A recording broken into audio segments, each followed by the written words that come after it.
What we loved as fans when you played was the places and the buzz in the building. And there was nothing like Madison Square Garden when you played there. Oh, wow. So can you talk about what it's like for a star player to go into a place like that where you know everybody is waiting to see you be special? Well, I've always considered Madison Square Garden the mecca of basketball, right? You know, the knowledge of basketball, the way that people, perceive basketball. And they're hard workers. And the New York Knicks team always seem to play hard for their fan base. And their fans know it too. And if they didn't, their fans let them know that, right? But they also let you know it too. I go in there with the notion that I know it's not hostile.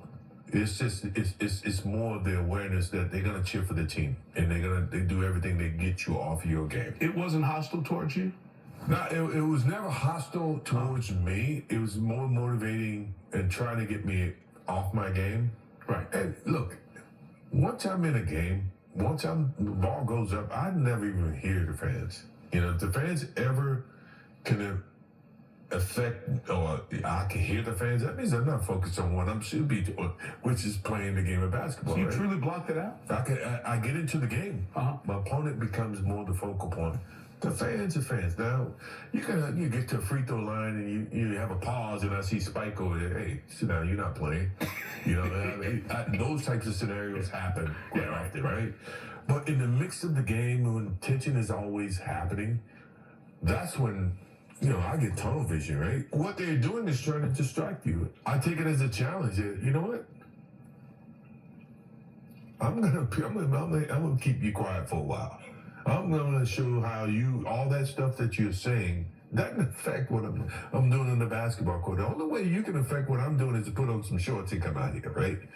But that's my mentality. That's, and as a leader, I got to make sure the team, Scottie Pippen and all these guys, don't fall prey to that, So as the big player, as the star guy, would you consciously, if you were going into a hostile environment, make sure the other guys knew 100%. We can shut them up? Yes.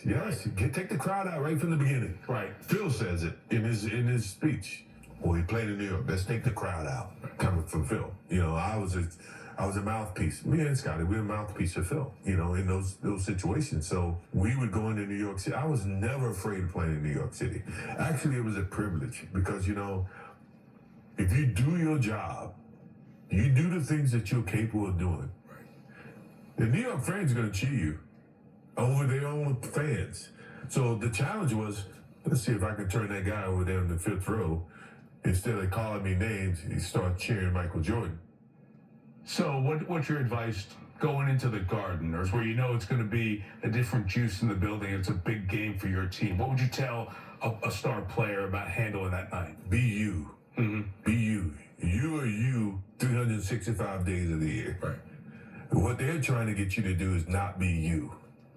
And to me, that is a challenge for a young kid. But it's a privilege. It's an honor. If they're coming in and they're yelling at you, you're an impactful player. Right. That means if they feel like they can take you out of your game, then they have a better chance of winning. So if I'm talking to the young kids of today, is that, if you are an impactful player to your team, shut them up. Go out there and be you. If you be you, then they can't say anything. But if you're not you, they win.